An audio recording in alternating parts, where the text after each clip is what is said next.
We met in our last year at university when I was out with friends. Sarah was celebrating her 21st birthday when I met her at a local club in Nashville.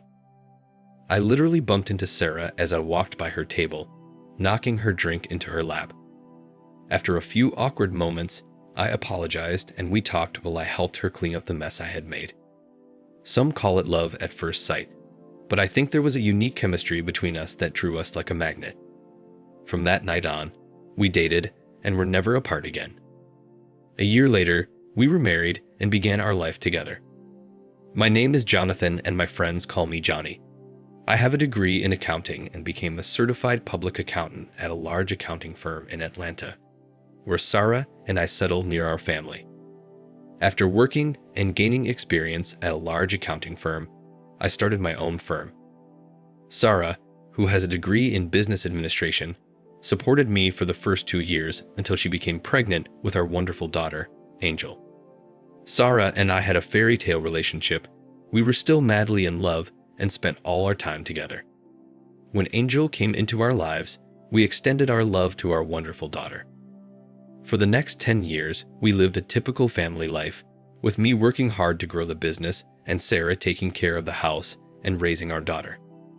Sexually, we were happy and made love at least 3 times a week. I say we loved each other, and that's exactly what it was, love. Our feelings for each other were deep and sensual. We never experimented or had hard sex because we respected each other and never wanted to do anything like that. Sarah enjoyed being orally stimulated, and I liked giving it to her. But she wasn't a big fan of having my cock in her mouth and only did so on special occasions. Probably less than 10 times during our marriage. I never pushed her as I was content with our life and enjoyed our relationship. What I loved about Sarah was how attentive she was of all times. From the day we said our vows, she'd kiss or hug me, take my arm or hold my hand whenever we were together. The intimacy in our marriage was incredible, and I loved every second of our closeness.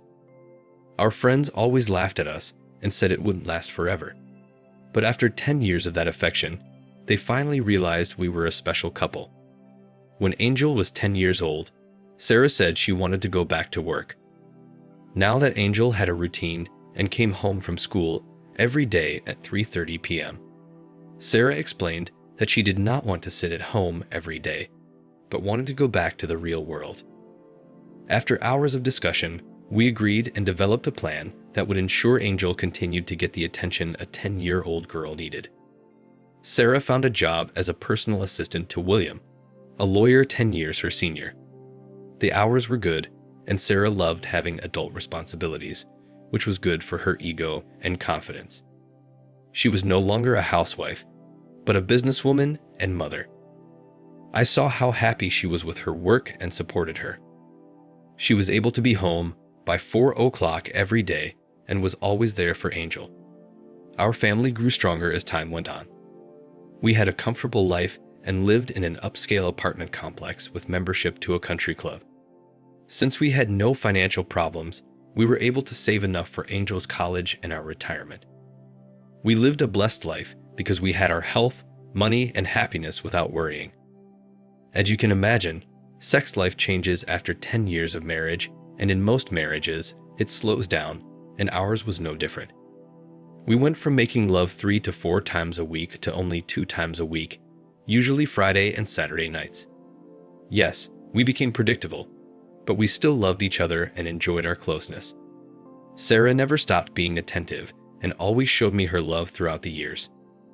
I enjoyed that attention and love, and the intimacy we shared was more rewarding to me than our lovemaking. Being kissed and hugged for no reason and being appreciated for her love was overwhelming, and for me, the best part of our marriage.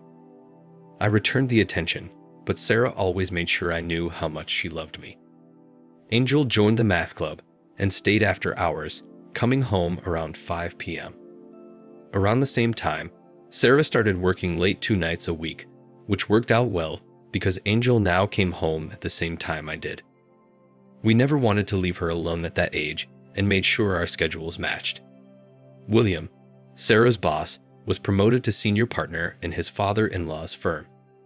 When he received the promotion, Sarah had to work a few extra hours 2 evenings a week. Tuesday and Thursday nights, she was home by 7 p.m., and I made sure dinner was ready when she got home from her long day at work. Other than those 2 nights a week, everything stayed the same in our marriage. My business was doing well now, and I was earning a good income. The company grew to 45 employees, and I had my hands full growing the business. We became a well-known and respected accounting firm that became a target for acquisition or merger with some of the larger firms in the area. Angel was now 15 years old and beginning to think about college and her future. Sarah still worked for William and was still as attractive as the day we met. The years had done Sarah good, as she maintained her slim figure, enhanced by her long, sexy legs and round butt. She had a pretty face, but never seemed anything other than professional and conservative. We both lived a lifestyle that others might call boring. We spent most of our time together at home or going to the movies or a family event with our daughter, and were always together as a family, never going out alone or without each other as a couple. I received a call from William, her boss at work, informing me that Sarah was to be honored for an award at a banquet the next month, and that I and Angel were invited to attend. I proudly accepted the invitation and told Angel that her mother would be receiving an award for excellence in her profession. Since the award was a surprise, they wanted us there. Usually, these meetings were for staff only, and we were asked to keep it a secret until the award ceremony. In the last 5 years since Sarah started working for William, she has done excellent work that seemed to make her happier at home and boost her self-esteem. I know she worked hard and was well liked in her company, and now to hear that they wanted to show their appreciation made Angel and me proud.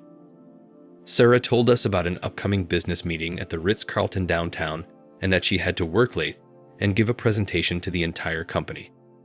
She was looking forward to giving the presentation and had spent many hours on it in the weeks leading up to the event. At the time, she did not know we were invited or anything about her award, and Angel and I kept our secret. We could hardly wait for the event and Sarah's award. I took Angel shopping for a new dress, and I bought a new suit to make sure she would be proud of her family at the award ceremony. Sarah wore a knee-length dress with a back cutout that looked professional but still showed off her beautiful curves. She was an attractive woman and still desirable at the tender age of 37. Before the limo picked her up to make arrangements for the meeting, Angel and I hugged her and wished her luck for her presentation that evening. We had 2 hours to get ready after she left for the event, and we both got dressed on time and left to be at the event about 30 minutes before Sarah's talk. One of the hosts greeted us and seated us at a table in the middle of the room with a clear view of the stage. Angel and I were given special treatment, and everyone told us how much they loved Sarah and how delighted they were to meet us.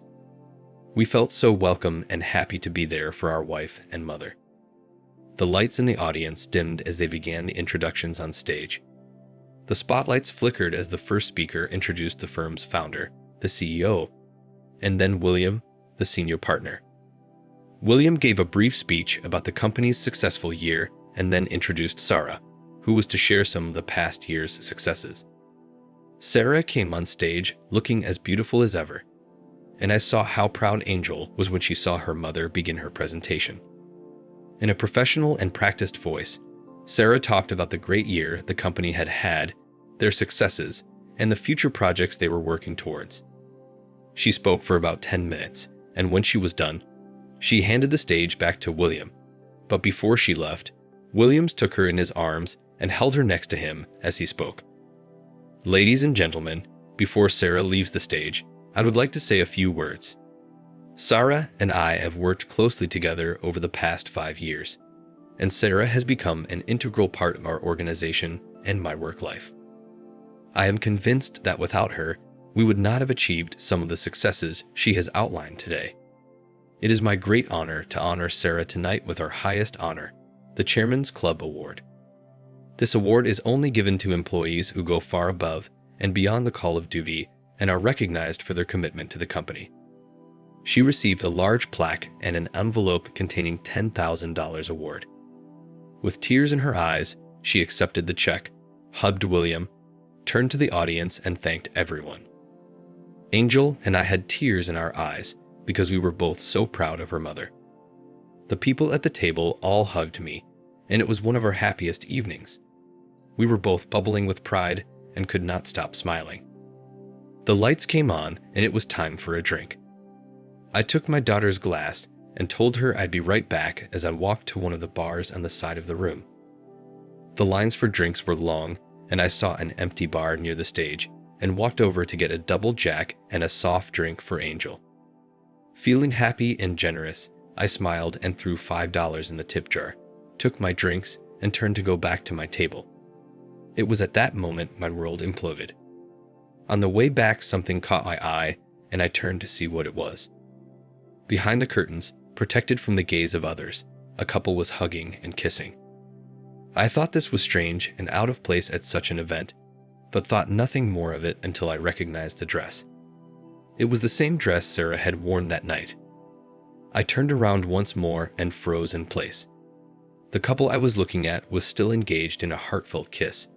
The woman had her arms wrapped around the man's neck, and the man's hand was caressing her buttocks unhindered. The way they embraced made me realize that this was not the first time they had shared this intimacy. The couple obviously felt safe behind the curtain and allowed for intimate feelings. I felt like I was having an out-of-body experience as I watched the action.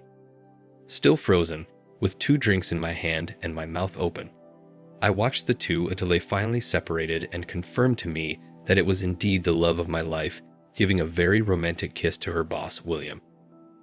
At that moment, I dropped one of the drinks, which attracted the attention of the lovers. When she saw the man staring at her, I saw a shocked expression on her face. At that moment, I felt myself returning to my body and regaining my senses. I was speechless, feeling my stomach sink to the floor and a sudden deep pain in my heart. Not knowing what to do, I simply turned around and walked back to my table with the remaining drink in my hand. At the same time, Sarah came running after me and was just able to reach me before I reached our table. Honey, I just found out that you and Angel are here for the awards ceremony. Thanks for coming, sweetheart. What you just saw wasn't what it looked like, honey. We can talk later, okay? I just nodded and went to our table, where Sarah appeared and was congratulated by everyone. Angel gave her a big kiss and a hug and was so happy for her mother.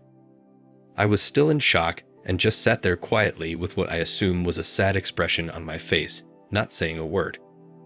Sarah said she had a few more things to do and would join us again soon. Angel noticed my change in attitude and tried to ask me what was wrong. I just shook my head and said nothing more for the rest of the evening. It was clear that I was distraught and no longer happy to be there for everyone around us. I know what I saw, and it was much more than a friendly kiss. In fact, Sarah and I had not kissed like that in years. Thinking back, it had been over 5 years since we had kissed so passionately. My brain began to work as I thought about those years and how things had changed. I knew there was going to be trouble, but at that point, I was not sure exactly what it was. We drove home while Angel and Sarah talked about the night and how proud she was of her mother. Still shocked by what I had seen, I said nothing and just drove home, lost in my own head. Both girls noticed my silence and tried to get me to talk, but I remained persistently silent. Sarah knew it was not good, and she tried to make up for it by being sweet and extra affectionate, but I did not want to hear about that night.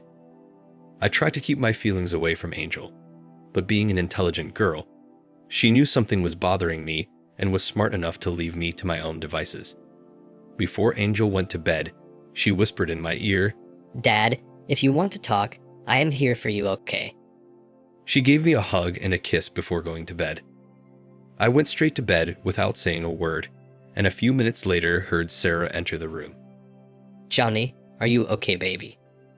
After a full minute of silence, she asked, Honey, do you want to talk to me? Her voice told me she was nervous. As she climbed into bed and tried to hold me, I turned my back to her. Listen, I know what that looked like, and I'm so sorry. I don't know what to say, but it wasn't what it looked like. Please talk to me.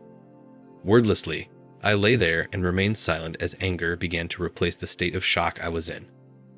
I didn't say another word because there was nothing I wanted to say to this woman, and I knew that anything I'd say would be hurtful and wouldn't solve anything that night.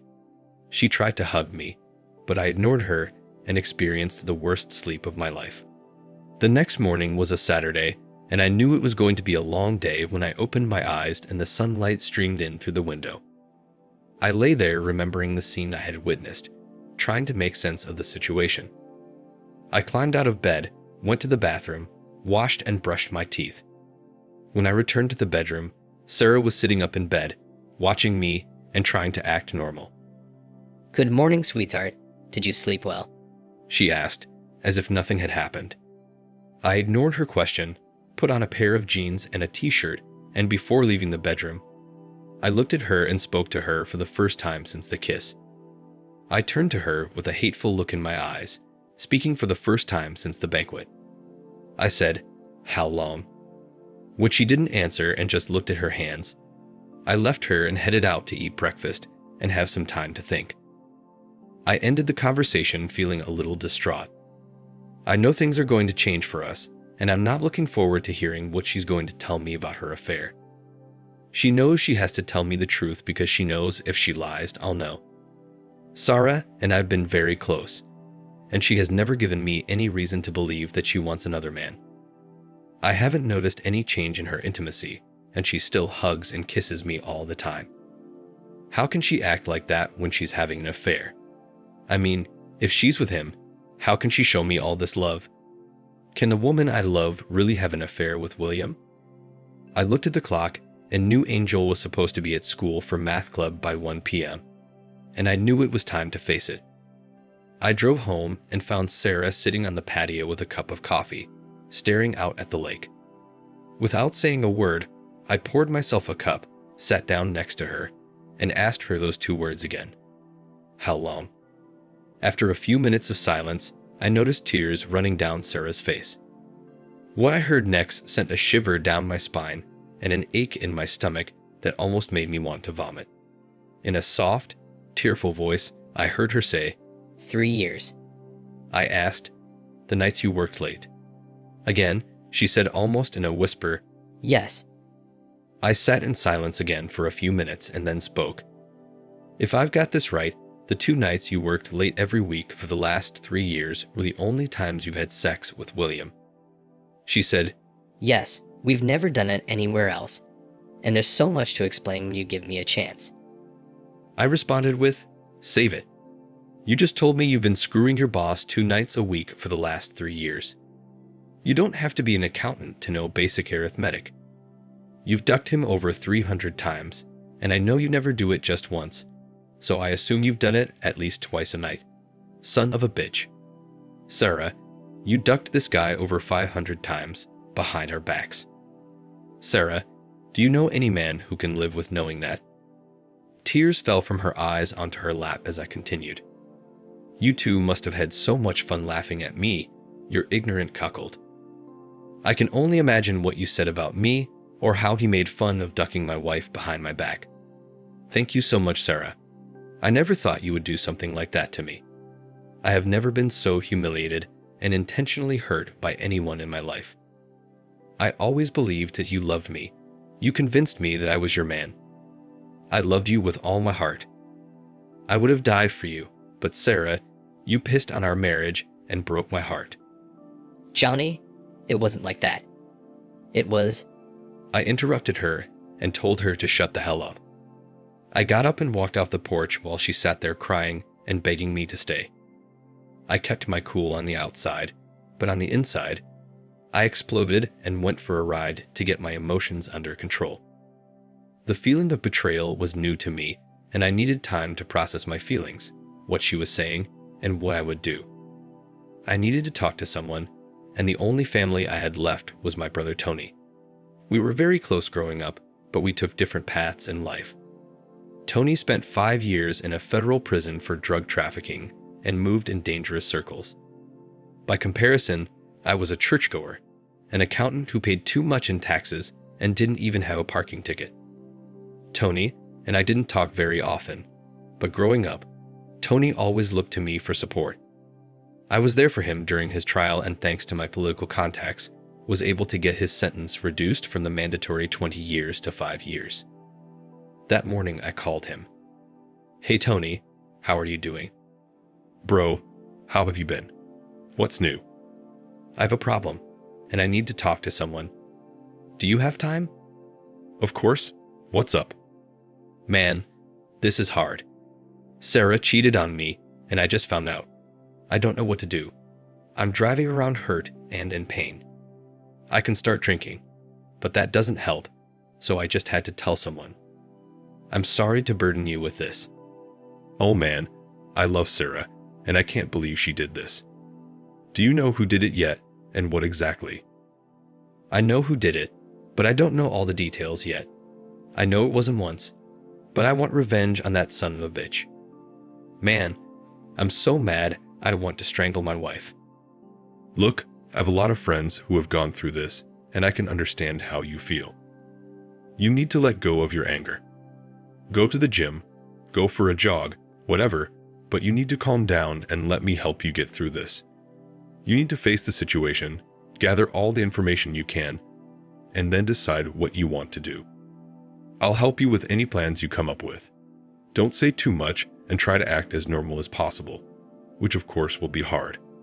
Call me tomorrow and tell me what you've learned, and I'll be able to help you. "Thanks, Tony. I appreciate your help. I'll call you tomorrow," I said, ending the call. On the drive, I passed a mattress store and had my first idea. I parked in the lot and made the first move. I had no intention of leaving the marriage until Angel was in college, which meant I'd be married for the next 2 years. There was no way I was going to sleep with Sarah again, and I'd be damned if I left my bedroom, so I had my first action plan, which made me realize there was a lot more to do. After meeting with the salesperson, I told them I'd pay full price if they could deliver the 2 full-size beds I had just picked out, along with all the furniture, including the headboard and all the hardware and assembly. I paid an extra $100 to have the current king-size bed dismantled. I paid, and we arranged delivery for 4 p.m. that afternoon. I texted Angel to let her know I'd pick her up, drove to her school, and waited in the parking lot. We went to lunch, and I gently explained to her that there would be some changes in the house in the near future. What happened at dinner last night, Daddy? I know something happened. I'm not stupid. Please don't keep me in the dark. It's not fair. You've always been honest with me, so please don't change. Okay, that's fair, and since it's going to be difficult, you have a right to know. I caught your mother and her boss kissing backstage. Dad, he was probably just congratulating her. Come on, you can't be that mad about a kiss. After I confronted her, she admitted that she's been having an affair with him for 3 years. That's something I can't fathom, and that's why our relationship has changed forever. Are you going to divorce her, Dad? Not yet. I'm still sorting it out, and we'll stay married, but it'll be different, and you have to be strong and not take sides. She's your mother and she loves you, and that's between her and me. You have been a blessing to us and a perfect daughter. I don't want your life to change just because your parents made mistakes. But I ask you not to judge us and just know that we love you more than anything. She was crying now and told me she knew it hurt me. I didn't want her to feel bad, but she was right. She needs to know why life is changing in our house. Sarah was surprised to see us come home together, and she could tell by the look on Angel's face that I had told her. Angel gave her a nasty look and went into her room without saying a word to her mother. You told her. She knew something was wrong, and she has a right to know. Things are going to change for us, and she should understand why. You can explain it to her when she gets over the shock. What do you mean things are going to change? You're not going to divorce me, are you? Not now. I want to see how things turn out, and besides, I wouldn't do that to Angel. Things are definitely going to change starting today. Johnny, you have to let me explain what happened and try to understand. You're my husband, and I love you. Well, you willingly ducked William over 500 times behind my back. That's about it. Sarah, I don't know what you can say that a self-respecting man could accept. Do you really think I'm such a weak man? Obviously, You haven't thought this through. You know, what breaks my heart is that I can no longer enjoy the intimacy I used to love and look forward to. I'll never go to bed with you again, and I'll miss making love to you, but not as much as your little kisses and hugs. This is going to hurt me a lot. Other changes are inevitable since you broke your marriage vows and our marriage contract. Like you, I'll no longer be faithful to you and will look for other lovers. Of course, I've never thought of doing that before, so it might be a while before I meet some nice women. You can keep seeing your lover, because you'll never get anything from me again. It was as if she had received a blow on the head and physically withdrew from my remarks. She lost her balance and dropped onto the couch, startled. Sarah had obviously not realized the consequences of her adultery. Johnny, you must not see other women. That would destroy me, and I will not let that happen. I love you. What happened is not like that. I know it sounds bad, but let me try to explain. Sarah, 500 fucks behind my back, and suddenly you realize that your whorish behavior could have consequences. Yes, Sarah, you changed everything. Do not forget that all this happened because of your cheating, lying, and infidelity. At that moment, the bell rang at the right time because the surprises continued. I let the installers in and showed them the bed that was to be removed. They set to work and began to dismantle it. What's going on here? Who are these men? Well, Sarah, since I'm never going to sleep in the same bed with you again, I thought it wouldn't be fair for either of us to move into the guest room, so I bought 2 big beds. Right now, our bed is being removed and then the new beds will be put up. There's a 90 sleeper swap for your mattress, so if you don't like the one I bought for you, you have 3 months to pick one you like. We're going to sleep in separate beds. Yes, it's not fair for either of us to give up our wonderful bedroom. Since we won't be intimate, I definitely don't want you in my bed. I can't believe you're doing all this. Yeah, and I can't believe you ducked your boss 500 times behind my back, so we're even. I said as I watched the men remove the bed we had enjoyed for so many years, with feelings of pain and regret. Regret that I was married to a cheating slut. The next day, I called my brother and our conversation went like, Tony, I can't believe what I've learned. My wife, Sarah, has been sleeping with her boss twice a week for the last 3 years. The way I see it, she screwed the guy over 500 times behind my back. I must be the blindest man in the world. She has humiliated me in ways I can't even imagine, and I don't even know what to do. Who is this guy? Her boss, William Aston. That sucks. Sorry, bro. What do you want to happen? I want him to suffer, and I want him to suffer in the worst way possible. This guy ducked my wife for years and sent her to my bed. He cuckolded me and humiliated me for 3 years, and I can't live with that. What about Sarah? She's dead to me. I'm going to divorce her when Angel is in college and destroy her before I leave. Right now, she's going to live a lonely life because I'm shutting her down. If she tries to divorce me before Angel goes to school, I'll ruin her career and expose her depravity in front of everyone. Dude, you're in trouble. If you want, I'll take care of Mr. Aston, and you take care of things at home and try to keep it all together. Tony, I don't want you to get in trouble, so don't do anything you could get arrested for. Do you understand me? Sure, brother. Don't worry about it. We'll talk again soon. The following weeks were stressful at home. Sarah tried to engage me in conversation, but I refused to answer her more than a word or two. I could tell she was frustrated and tried to help me forgive her, but I was still hurt, angry, and unyielding. I buried myself in work, came home late every night, and wasn't home on the weekends. Tensions were high, and everyone was walking on eggshells waiting for me to explode. When I came home one night after a long day at work, I found Sarah in her bed waiting to talk to me. After all these years of sleeping with the only woman I loved, I was now sleeping in a bed just a few feet away from my Sarah's. It was sad, and I wasn't sure how I was going to do this for the next 2 years until Angel left for university. After my shower, and as I lay down in my bed, she spoke. Johnny, how was your day? Good, was all I said. Johnny, I've been thinking, and I want to discuss some things with you and see what you think. I know you want nothing to do with me, but I still love you, and I want to try to make things better, even if it's just small steps. I've been thinking that maybe I should quit my job. We really don't need the extra money, and I can spend time being here for you. What do you think, baby? As hard as I tried to keep my anger under control, when I heard her call me baby and try to take advantage of her intimacy, I just flew into a rage. I sat up and spoke in a nasty voice as she looked at me with a stunned expression. Listen, Sarah, I don't give a shit what you do. Work, don't work, duck your boyfriend, find a new cock to duck, it's your life, do what you want. And don't call me baby, honey, or anything other than Johnny. The more I think about it, you should keep your job and your 2 weekly duck sessions with William because you'll never have me again. I said with tears in my eyes as I rolled over and laid my head on the pillow.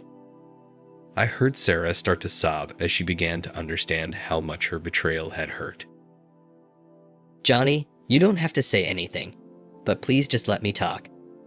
I can't tell you how bad I feel and how sorry I am to have done this to you.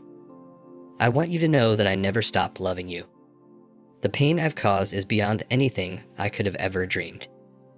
Not being able to touch you, kiss you, or hug you is killing me. The coldness I feel from you has broken my heart. Yes, I miss you in bed, but I can't live without your touch and love. I don't know what to do or how to fix this, but I don't want to lose you. Please know that I'm here when you're ready to talk or ask something, and I'm ready to tell you everything. Johnny, the tensions in the house are toxic, and I'm afraid they're getting to Angel too. She's spending more and more time with her friends and doesn't want to be here anymore.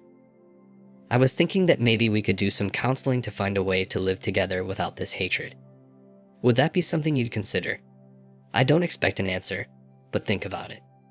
If not for me, then for Angel. I know it's my fault, but it's not fair to her. She'll be gone in a few years, and we don't want her to spend her last years in a hateful house. I sighed and realized she was right. Angel was living through this nightmare, and it was not fair. After a few seconds, and to Sarah's complete shock, I answer her. Okay, make an appointment, and I'll go. But let me be clear, I'm doing this for Angel, not you. Sarah smiled and felt that she had made some progress. Her tears were now tears of happiness. In fact, the next evening, Sarah told me she had found a therapist and would meet with her alone the next day. She said we had set up a couples meeting for Friday at 3 p.m. I knew Sarah was right, and if I did not want to spend 2 years divorcing her, we had to find a way to live in peace. Angel was all excited when she heard we were going to counseling and hoped there would be a way to get her family back. She smiled for the first time in weeks when Sarah told her. Johnny, Angel is so glad you agreed to couples counseling. You should have seen her smile when I told her. She said that night when I got home from work. I went to dinner alone every night after work because I did not want to spend time with Sarah. The problem was that I also missed my Angel and wanted to find a way to be home for her. I missed her smile, her hugs, and her calling me daddy. Sarah went to her solo counseling session and was wiped out that evening. When I got home, I found that she had been crying, and I realized that it was probably hard to tell someone that they had cheated on our family for years. Somehow, I had no sympathy or compassion for the woman who had broken my heart. My brother Tony called me later that week to tell me what was going on. He explained that he was still owed some favors from his former acquaintances, and that the debt they owed him was not in cash, but in favors for what he had done for them. He told me not to bother, that everything was in control. After contacting one of his associates, Tony explained the situation. They understood and told him they would take care of it and let him know when it was done. Tony explained that they did want to hurt him, and they wanted to leave it so he would remember it for the rest of his life. He left it in their hands, and he knew it was not going to be pretty. Tony gave them the man's name, the place where he worked, and his phone number. That was all they needed. I guess, when Sarah told William that I had found out about their affair, he was heartbroken. He loved Sarah and the way she made him feel. Apparently, They considered themselves a couple when they were together and shared their love during that brief time alone. After their affair became a habit, neither of them believed that their few hours a week could hurt anyone. They were simply two friends spending some time together. Both believed that their spouses never gave up anything or missed their love and time. It was only a few hours a week, and neither spouse missed their short time together. It was the perfect relationship that gave them the excitement and extra love that had been blunted by many years of marriage. After meeting Dr. Winters, the counselor, we began our session. It went exactly as I expected, and I listened as the counselor began the conversation. Johnny, Sarah, and I met this week, and she explained everything to me, and I explained to her how things work in our sessions. I thank you for coming and trying to find a way back. Please be honest with your answers and understand that everything that is said here stays here. I have heard everything and nothing you say will shock me. I am saying this so you feel comfortable speaking openly to a complete stranger. I nodded and waited to see where this would lead. Sarah, please tell Johnny what you hope to get out of these sessions. My cheating wife looked over at me with tears in her eyes and said, Johnny, there is so much I want to tell you. I want to bring our family back together. I want to touch you and love you again. I want to find a way back to you and have everything the way it used to be. I must say, her emotions were moving and I felt she meant every word. It was hard to watch her in her pain over losing my love, but I controlled myself and sat quietly while she took a handkerchief and wiped her eyes. The doctor asked what I would like to take away from these sessions. I said I would like to find a way to get the number 500 out of my head. If we can do that, then I think we can get back to some kind of normalcy. I saw Sarah wince and look away when she heard me say 500. Mr. Park, I do not understand what that number mean, and why is it so important that we get it out of your head? Well, Dr. Winters, I said in a sarcastic tone, I thought you had a session with Sarah this week, so the number should have come up. I looked over at Sarah and asked, Sarah, did you leave that little detail out? Please, Mr. Park, this is not helpful. Can you please explain yourself and the number 500? Okay. As you know from my past, I am an accountant and numbers are important to me. What my beloved wife did not tell you is that in the last 3 years, she has allowed William to duck her over 500 times. That number is burned into my brain, and whenever I see it, that's the first thing that comes to mind. She ducked this guy 500 times behind my back and brought him to our bed every time. Silence reigned for several minutes while everyone calmed down again. Mr. Park, I understand your pain, but that language is not necessary here. It is hurtful and not necessary. I apologize, and it will not happen again, but it was necessary to express my pain and my point of view. Sarah cried and repeated, I am sorry. I am so sorry. I finally relaxed as my outburst reduced my anger. Again, I would like to apologize for my outburst. To answer your question, I want to find a way to forgive Sarah to the point where we can have a home without hate and anger. We have a daughter who does not deserve to suffer the consequences of my wife's affair. I want to find a way to live together in peace. Thank you, Mr. Park. Over the next few weeks, I managed to speak in a friendly tone without the venom. Things at home were much better, not good, but better. Angel was home more often. We went out to eat, went to the movies, went out with friends, and tried to be a normal couple. The only problem is that everyone noticed that there was no intimacy between us at all. I never held her hand, we never kissed, and I never let her hug or touch me. Several friends asked Sarah what was wrong because our affection was the exact opposite of what everyone had seen in the last 15 years. It was obvious that we were having a hard time, but we kept going. 2 weeks after my first couples session, there was an intrusion at William's home. Some men came in, and without wasting too much time, and without disclosing the reason behind their coming, they gave him a nice beating in the presence of his wife and left immediately. He was later taken to the hospital. When Sarah heard about William's incident, she was thunderstruck. Sarah knew that I wanted revenge and was somehow involved. That night, When she told me how someone had broken into her boss' house and attacked him, she watched for a reaction. She saw a small grin flit across my face as I replied. "Wow, that's something," was all I said as I continued to read the book in front of me.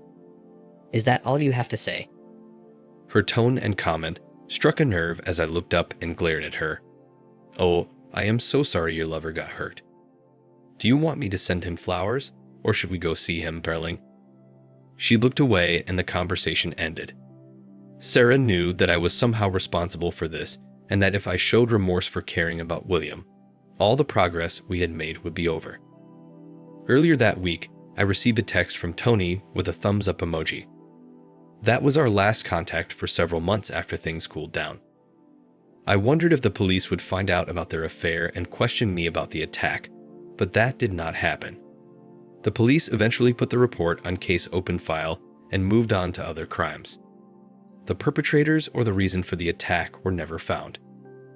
A few months had passed, and as I had promised, I began dating and going out late. After Sarah quizzed me a few times about my activities, she realized that she should mind her own business and not cause any problems.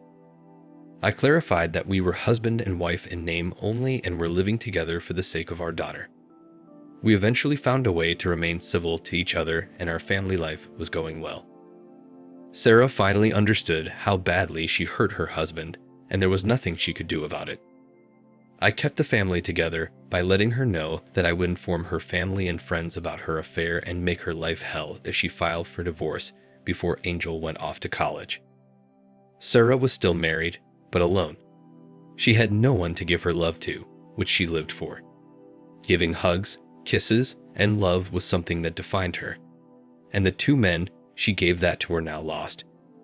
She continued to work and live a life of sadness, and knowing that her husband was enjoying himself with another woman made everything much worse. Counseling helped her, but she went alone because I knew I could never forget the terrible betrayal. She had done it to herself. Her vanity, selfishness, and stupidity had destroyed her marriage and the man she loved. She found no sympathy in Angel, who still loved her mother, but every time she complained about her father, she reminded her that she had done it to herself. Angel kept telling her how much her father loved her and how dejected I was that night when I saw her with another man. Angel would never forgive her mother for hurting her father like that, but she would always love her mother. After Angel left for college, I came home one day with the divorce papers. A year earlier, I had considered ruining the finances and destroying Sarah, but I relented and split things evenly. Over the course of the last 2 years, I forgave her, but the love I had once felt was gone forever. Sarah was not shocked by the divorce papers and signed them without protest. She knew she had destroyed everything and thrown away my love. But somehow, she was relieved that maybe she could start a new life. She had learned her lesson and would never cheat again. Divorcing the woman I loved for all those years was painful, and I was full of remorse for the events that led to our separation. I wished I could take it all back or find a way to forgive her, but as hard as I tried, I could never get that 500 number out of my head. We sold the house and split the equity. I moved in with Trisha, a dancer 15 years younger that I had been dating. With my confidence and happiness restored, I was finally at peace. Sarah never lost hope for reconciliation and cried for weeks after hearing of my wedding to another woman. She could never forgive herself when she thought about the lives her selfishness and hubris had damaged. She dated a few men, but could never find the love she had lost. She gained weight, her looks faded, and she became a bitter, lonely woman. Angel and Sarah were close, but Sarah never heard from me that much. She would never again experience the love she had with her wonderful husband, and lived with the pain she'd had given to so many loved ones. I made sure Angel's college was funded and cared for. She became a psychologist with a need to help others. She's married and has a wonderful life. The lessons I learned from this is, close the window that hurts you no matter how beautiful it is. Thanks for watching. Subscribe to the channel for more stories like this.